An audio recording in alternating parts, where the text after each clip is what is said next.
안녕하세요. 사동중 3학년 학생 여러분. 오늘은 과학, 이제 이번에 마지막 시험, 지필평가 언제 이제 시작되고, 그 다음에 작년 기출 문제 중에 고난도 문제, 이제 점수 배점이 제일 높은 6문항으로 해서 문제 풀이를 진행하려고 해요. 그러면 일단 요번에 사동중 과학 시험일은 이제 11월 19일 화요일로 날짜가 정해졌고, 그래서 시험 범위는 원래 작년에는 자극과 반응부터 그 다음에 에너지 전환과 보존, 전기 에너지까지 다 들어갔었는데, 근데 이번에는 자극과 반응부터 전기 에너지 단원을 뺀 역학적 에너지 전환과 보존까지가 시험 범위에 해당하고, 그래서 문제 유형은 항상 객관식 100%가 출제되죠. 그 다음에 출제 문항은 25문항으로 지금 예상하고 있습니다. 일단 이제 출제 문항을 좀 분석해 보면, 일단은 우리 4단원에 해당하는 자극과 반응은 감각기관, 신경계, 호르몬 크게 세 가지로 나눌 수 있는데, 작년에 감각기관 3문항, 신경계 3문항, 그 다음에 호르몬 1문항에서 총 25문 중에 7문항이 출제돼서 28%를 차지했고, 그 다음에 이제 생식과 발생단원 5단원에서는 생식과 유전에서는 이제 생식이 5문항, 그다음 발생이 1문항, 그다음 멘델의 유전법칙 관련 문항이 2문항, 그다음 사람의 유전이 2문항이 출제돼서 총 28%를 차지했습니다. 그 다음에 이제 역학적 에너지 전환과 보존은 4문항, 그 다음에 전기 에너지의 발생과 전환이 4문항에서 32%가 출제됐는데, 우리는 지금 시험 범위가 전기 에너지는 빠지기 때문에 요거를 고려했을 때 일단 4단원 자극과 반응은 10문항 한 40% 정도가 출제될 걸로 예상을 하고, 그다음 생식과 유전도 10%에서 40%에서 10문항,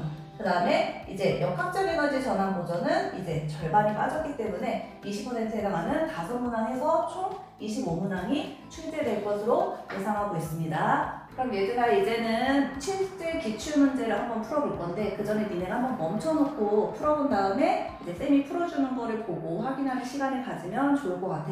일단 A, 여기 지금 보면 중추신경계 구조를 나타낸 거야. 그러면 A의 명칭을 먼저 보면 얘가 대뇌지, 그쵸? 그 다음에 B의 경우는 간뇌. 이거 중간뇌라고 하면 안 된다 얘들아. 위치 잘 봐야 돼. 그 다음 여기, 그치? 중앙에 있는 요 C가 바로 중간뇌. 그 다음에 중간뇌 아래 여기 뒤에가 연수야, 그치? 그 다음에 이 조그맣게 달려있는, 밑에 달려있는 뇌가 바로 손에 해당하겠지. 그러면 이제 A부터 E까지에 대한 설명으로 옳지 않은 것을 고르세요. 지금 문제 항상 잘했고, 그러면 A는 대뇌로 여기까지 맞네, 그치? 그래서 몸의 감각기관과 운동 조절을 담당한다. 왜냐면 대뇌에서 감각을 느끼고 이제 어떻게 반응할지 운동 조절까지 담당하는 거 맞죠? 그 외에도 얘들아 또 뭐가 있어? 추리나 학습 또는 기억하는 거, 그런 정신활동을 담당한다는 것까지 기억해주면 좋죠. 그 다음에 이번에 B, 간뇌, 그치? 체온을 비롯한 몸속의 이제 상태를 일정하게 조절하는 그 작용을 하죠. 유지시키는 그런 체온도 있고요. 또는 이제 체액의 농도도 있죠. 그렇지? 여기 외에도 뭐 체액의 농도, 그렇죠? 이것도 유지하는 작용도 한다는 거 추가로 기억하고 있어야 되고요. 3번의 C, 중간뇌야, 중간뇌, 그렇지? 그럼 중간뇌로 동문과 홍채의 변화를 조절한다. 얘가 바로 눈 쪽이랑 관련돼 있잖아. 그러니까 얘도 맞죠, 그렇죠? 그 다음에 D는 연수, 구조는 맞았어. 근데 얘들아 기억, 추리, 감정 등 다양한 정신활동을 담당한다. 이건 아까 내가 여기 대뇌 설명할 때 추가로 설명했던 부분이야. 즉 얘는 대뇌이기 때문에 얘는 틀렸죠. 그럼 연수에 대한 게 그럼 얘가 아니고 뭘까 얘들아? 일단 소화, 그치? 그 다음에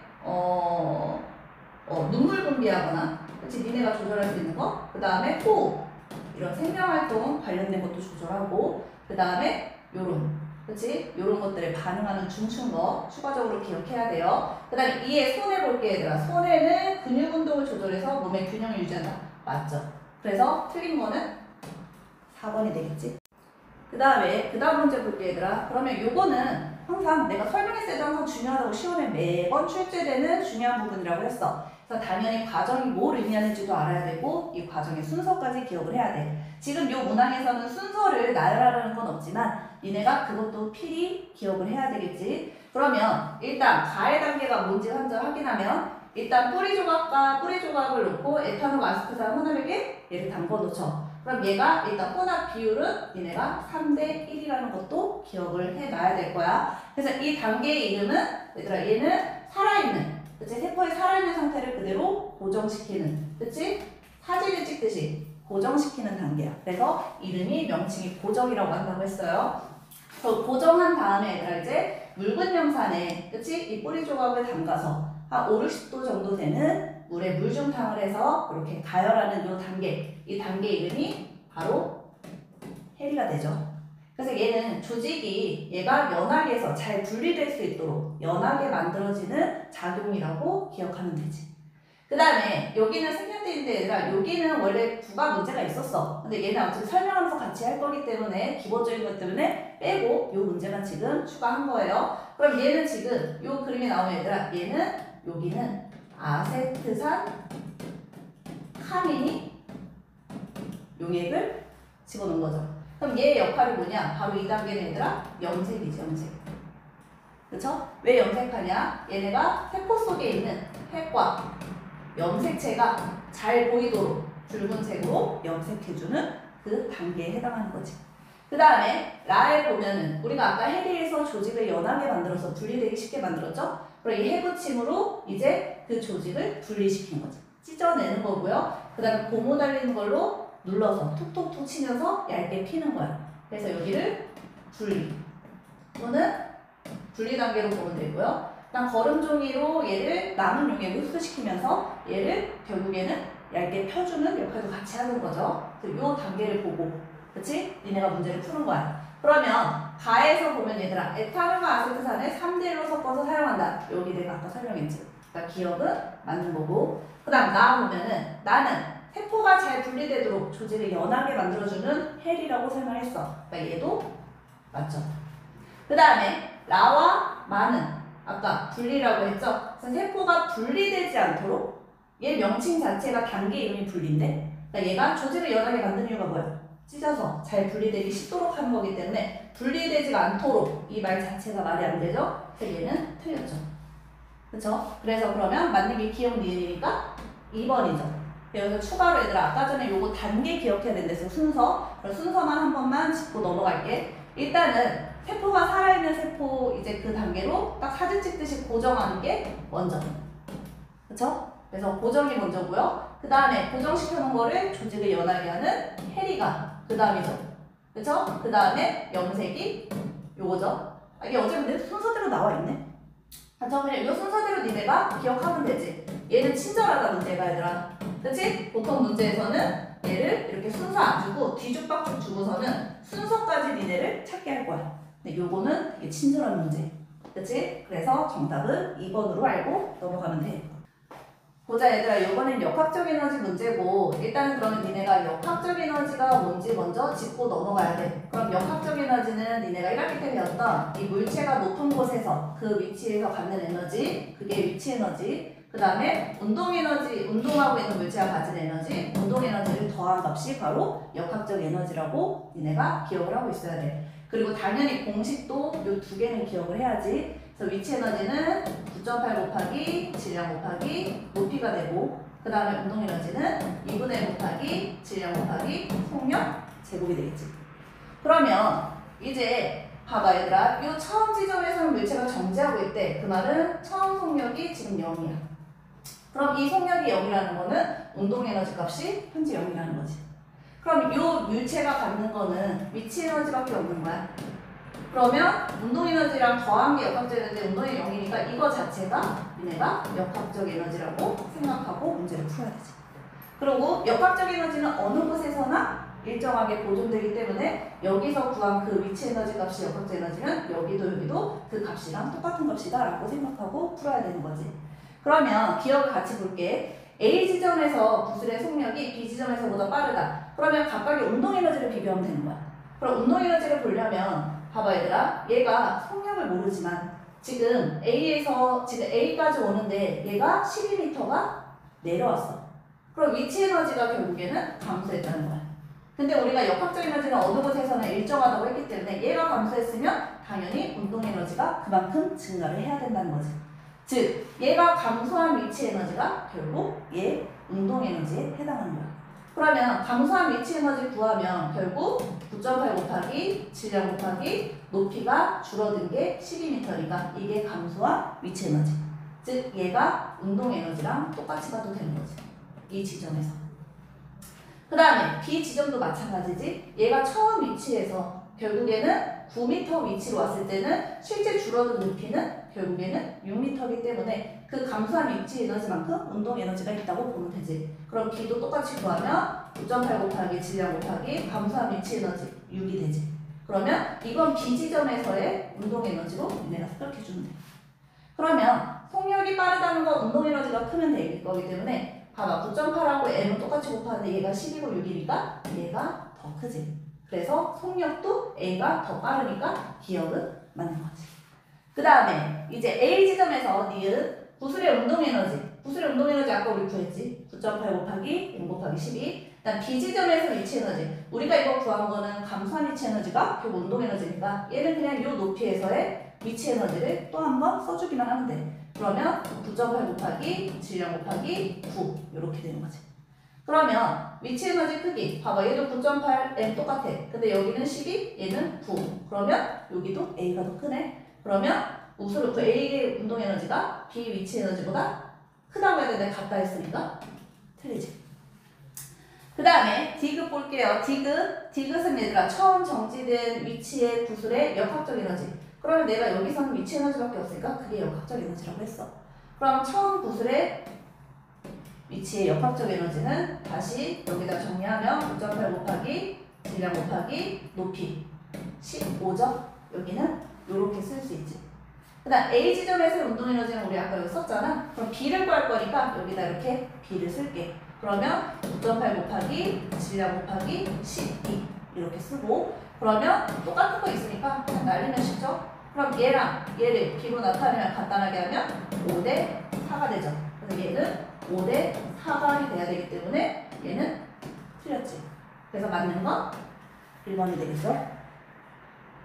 보자 얘들아 이거는 우리가 맨델 유전 법칙에서는 한 쌍의 대립형질에 대한 유전이랑 그 다음에 두 쌍의 대립형질에 대한 유전을 배웠는데 얘는 모양과 색깔 두 쌍의 대립형질에 대한 유전이야.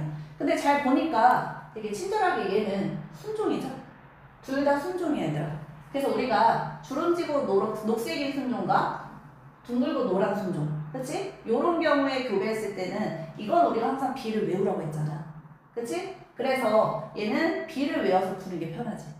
그래서 니네가 둥글고 노란 거 우성끼리 있는 거 써주고 그 다음에 하나는 우성 하나는 열성. 노란색이 우성이면 초록색이 열성이니까 이렇게 둥글고 초록. 그 다음에 이제 모양에서 열성을 써주면 주름진 게 열성이고 그 다음 색깔에서 대신에 니네가 우성을 써주면 돼. 그럼 주 노란색이죠. 그치? 그 다음에 이제 둘 다 열성인 거 써주면 돼요. 순서대로 일부러 써주는 거야. 그럼 여기는 그러면 주름지고 초록색이겠지. 그리고 얘네 둘은 어차피 바뀌어도 상관없어. 하나만 우성이면 되니까. 그래서 얘는 숫자가 그래서 같잖아. 그래서 니네가 배웠던 게 9대 3대 3대 1이라고 니네가 이거는 외워놓는 게 낫지. 물론 내가 이 16가지를 다 해줄 수는 있지만 시간이 오래 걸리니까 얘는 그 문제인 걸 확인하고 접근하면 되는 거야. 그러면 자손 1대에서 만들어지는 생세포는 두 종류래. 그럼 얘는 자손 1대가 지금 유전자형이 대소가 섞여있는 요런 잡종이 되네. 그럼 얘 생세포는 이 모양과 색깔에서 각각 하나씩 분리돼서 들어가야 되니까 모양에서 줄 수 있는 거가 대문자 R 그리고 색깔에서 줄 수 있는 거 하나씩 니네가 경우의 수를 써보면 돼. 그리고 또는 만약에 모양이 대문자인데 색깔은 소문자를 줄 수도 있지. 그 다음에 모양이 소문자인데 색깔은 대문자일 수도 있고 그 다음에 모양은 소문자, 색깔도 소문자일 수 있어. 그럼 결국 생식세포의 종류는 총 4종류가 되지. 그러면 기억은 틀렸죠. 그 다음에 자손 2대에서 만들어지는 둥그란두와 주름지란두 아까 우리 썼던 거 요거 기억하면 돼 얘들아. 그치? 요거 이용해서 풀면 돼. 그치? 그래서 니네가 이거 순서만 잘 알아두면 그대로 풀면 되는 거야. 그럼 볼게요. 둥글고 주름진 거야. 그럼 얘들아 둥근 거는 여기 앞에가 다 둥근 거고 주름진 거 모양만 보면 되는 거야. 색깔은 상관없어요. 그럼 둥근 거는 12개 그 다음 색깔 주름진 거는 4개. 그래서 얘네는 결국 3대 1이지. 그래서 요거는 맞지. 그 다음 디귿에 잡종 2대 완두 800개를 얻었을 때 둥글고 녹색. 그럼 얘들아 얘가 총 지금 16개야. 확률 써볼게요. 그 다음에 둥글고 녹색이야. 둥글고 녹색은 여기 있네. 그치? 그럼 16분의 3에 해당하는 이 확률이 나오고요. 거기다가 전체 완두 개수 곱하면 이제 이 완두가 몇 개인지 나오지. 그래서 얘 약분하면 얘네가 50이기 때문에 결국 150개가 나오겠죠. 그러면 얘도 정답이야. 그래서 니은디귿해서 4번이 정답이지. 보자 얘들아, 얘도 두 쌍의 대립형질에 대한 유전인데 근데 잘 보면 아까랑 다른 게 얘는 지금 순종이고 얘가 잡종이니까 얘는 아까랑 다른 거야. 9대 3대 3대 이걸 풀면 절대 안 돼. 항상 유전자형 확인하고 그럼 얘는 니네가 생각을 하고 풀어야 돼. 그럼 일단 얘가 나올 수 있는 생시세포는 얘는 대문자밖에 못 주죠. 그 다음 색깔에서는 얘는 소문자 Y밖에 못 줘. 그럼 얘 생시세포가 이 한 종류밖에 없는 거고 그 다음 얘에서 나올 수 있는 생시세포는 대문자 R, 아까처럼 대문자 Y 그 다음에 대문자 R일 때 소문자 Y 그 다음에 소문자 R일 때 대문자 Y 그 다음에 소문자 이렇게 4가지가 나오겠지. 그러면 얘네가 서로 조합해서 나올 수 있는 건 얘네 둘이 짜집게 하면 RR 그 다음에 대문자 Y 소문자 Y 그 다음 얘랑 두 번째 거랑 짜집게 하면 대문자 R 2개 그 다음 소문자 Y 2개 그 다음 얘랑 세 번째 거 짜집게 하면 대문자 R 소문자 R 그 다음에 대문자 Y 소문자 Y 그 다음에 얘랑 네 번째 거 짜집게 하면 대문자 R 소문자 Y 2개. 그래서 얘가 나올 수 있는 경우는 이렇게 4가지로 볼 수 있는 거야. 그러면 이제 문제를 풀어볼게. 기억 잡종 1대에서 자손 1대에서 둥근한두의 유전자는 모두 같다. 둥근한두면은 얘들아 대문자 R이 하나라도 들어가면 둥근한두잖아. 그럼 둥근한두가 얘네 다 둥근한두네? 근데 유전자형이 지금 알파벳이 지금 다 같니? 틀리죠? 그럼 유전자형은 모두 같다고 했으니까 기억은 땡. 그 다음 니은에 자손 1대 1000개 완두를 얻었는데 순종의 완두는 250개래. 그럼 얘들아 이 중에서 대소가 섞이지 않고 각각 모양하고 색깔에서 따져야지. 모양에서도 대문자는 대문자끼리 그 다음에 소문자끼리 색깔에서도 그렇게 돼야 되지. 그럼 그렇게 봤을 때 여기 모양에서 대문자끼리 소문자끼리 순종이죠. 그리고 나머지는 다 대소가 섞여 있잖아. 그치? 그래서 순종은 얘밖에 없지. 그러면 전체 4가지 중에 순종은 1가지. 거기다 1000을 곱하면 이제 순종이 완두가 나오죠. 그래서 정답은 250개. 맞네. 그럼 뒤에는 정답. 그 다음 디귿에 1000개 똑같이 얻었는데 요번엔 둥글고 초록색이야. 그럼 이 중에 둥근 거는 얘는 다 둥글고 그럼 초록색만 찾으면 되네. 그러면 대문자 Y가 하나라도 들어있으면 노란색이잖아. 그럼 소문자로만 이루어진 게 얘랑 얘네. 그럼 결국 4개 중에 2개. 그치? 절반이잖아. 그럼 1000개의 절반이니까 결국에는 500개. 정답 맞으니까 해서 얘는 정답이 5번이 되겠네. 그럼 이제 5점짜리 문항 두 번째 거 볼게. 이때는 얘들아 유전에서만 5점짜리가 다 나왔지. 그치? 그래서 이제 5점짜리 유전 문제가 이제 사람의 유전이야. 그치? 그러면 여기서 이제 니네가 항상 가계도가 나오면 니네가 얘를 써야겠지. 유전자를 써야 되니까 써서 풀어야 되고요. 그럼 잘 봐 얘들아. 지금 니네가 좀 이 문제에서 니네가 실수하기 쉬운 게 보통 니네가 유전병이라고 하면은 유전병이 정상보다는 열성이라고 니네는 항상 기억할 거야. 그래서 그렇게 풀면 틀려요. 얘는 니네가 말한 것처럼 풀지. 예를 들어서 유전병이 만약에 열성이라고 보면 다 소문자로 이렇게 쓸게. 소문자. 그럼 여기도 다 소문자야. 다 소문자야. 그럼 정상이 우성이면은 얘가 우성이면은 얘는 대문자가 있어야 되잖아. 근데 지금 부모가 둘 다 소문자면 얘는 절대 대문자가 들어갈 수 없으니까 얘도 유전병이어야 된단 말이야. 그렇기 때문에 얘는 유전병이 열성이라고 해서 풀지 말고 반대로 유전병이 우성이다 라고 생각하고 풀어야 되는 거야. 접근을 그렇게 해야지 정답이니까 문제 풀다가 이상해도 당황하지 말고 그러면 다시 니네가 적어서 풀면 되지. 그럼 요번에는 유전병이 내가 우성이라고 그럼 정상이 열성이니까 정상을 니네가 먼저 써놓는 게 쉽지. 그럼 정상은 열성이니까 이렇게 정상을 열성을 먼저 이렇게 다 써놔. 그 다음 이제 접근해 볼게. 얘들아 얘가 엄마 아빠한테 다 소문자를 하나씩 물려받았어. 근데 엄마 아빠는 유전병이야 우성이야. 그러면 엄마 아빠는 대문자를 하나는 가지고 있어야 되니까 얘는 대소가 섞여 있겠지. 부모님 둘 다. 그 다음 여기도 지금 유전병이 우성이니까 얘는 하나는 대문자이고 하나는 소문자일 수도 있고 아니면 부모님이 둘 다 대문자 줘서 이렇게 해서 정상일 수도 있지. 그랬기 때문에 여기 유전병일 수 있으니까 요거는 확실치 않은 거야. 그치? 그 다음에 이제 여기 볼게요. 여기 얘들아 지금 엄마가 소문자만 갖고 있잖아. 그럼 여기 딸도 이 유전병인 딸도 결국 소문자 하나는 무조건 갖고 있고 그럼 우성이기 때문에 여기 대문자가 하나가 무조건 들어가겠지. 그 다음에 여기 보니까 이 딸은 소문자 두 개를 엄마 아빠한테 받았다는 건 아빠도 소문자 A가 있다는 거고 그 다음에 대신에 유전병 우성이기 때문에 대문자 하나가 들어있다는 거지. 그러니까 정확하게 알 수 없는 사람은 8번이고 나머지는 지금처럼 써놓고 풀면 돼. 그래 이제 문제를 풀어볼게 얘들아. 그러면 이 유전병 관계도는 상명색체에 의한 유전이다. 그치? 지금 보면은 니네 생각해봐. 니네가 성명색체 유전으로 했을 때는 성명색체 유전이면은 X에 대해서 그치? 유전병이 나타나는 거였어. 그러면 여기 아빠가 유전병이라면 X-Y여야 될 거야. 그치? 그 다음에 엄마가 유전병이면 X-X'이야. 근데 엄마가 유전병이면 엄마는 무조건 X 유전자를 주는데 아들이 그러면 X-를 무조건 받아오지. 그리고 아빠는 Y를 주니까 그러면 아들이 절대 정상일 수가 없어. 그치? 엄마가 유전병을 갖고 있으면 당연히 아들도 유전병을 갖게 된다고. 성명색체 유전은. 그렇기 때문에 성명색체 유전이 아니라 상명색체에 의한 유전이다. 기억 맞는 거지. 그 다음에 6번은 1번으로부터 유전병 유전자를 물려받았다. 얘들 유전병 유전자니까 대문자 A를 생각하고 풀어야 돼. 대문자 A가 어디서 왔는지. 그럼 6번에 보면 우리가 아까 이거 썼죠?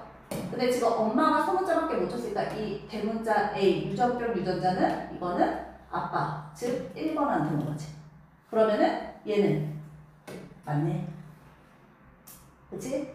그 다음에 디귿에 7번의 형제가 태어날 경우 유전병의 확률은 25%다. 7번의 형제라는 건 부모는 요걸로 보고 풀어야 되는 거죠. 부모에게서 나올 수 있는 거. 그러면은 유전병에 걸릴 확률이라는 건 유전병은 우성인 거를 말하는 거잖아. 그러면은 여기서 나올 수 있는 조합은 요거나 그치? 둘 다 대문자 같거나 근데 요거 같은 경우는 엄마가 대문자 주고 아빠가 소문자 줄 수 있고 그 다음에 아빠가 대문자 주고 엄마가 소문자 줄 수 있어.